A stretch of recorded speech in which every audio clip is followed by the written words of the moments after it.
In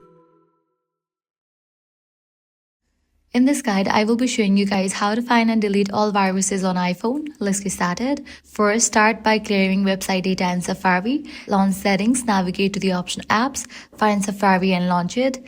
Now scroll down, click on the option advanced. Here you're going to find the option of website data. Click on that.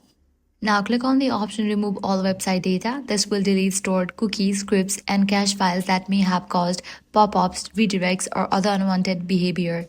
Next, check for and delete any suspicious downloads. For that, navigate back.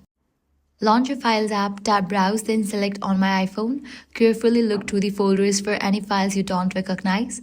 To quickly clean things up, tap three dots in the top right corner, choose Select, tap Select All, then deselect any default or system files you recognize. And finally, tap the trash icon to delete them. This helps remove any potential malware that may have been downloaded accidentally to a website or app.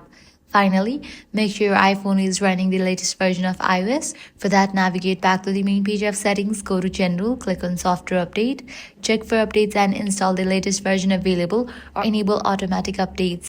Once these steps are completed, your iPhone should be clean and secure. If this guide helped you out, do not forget to like, share and subscribe.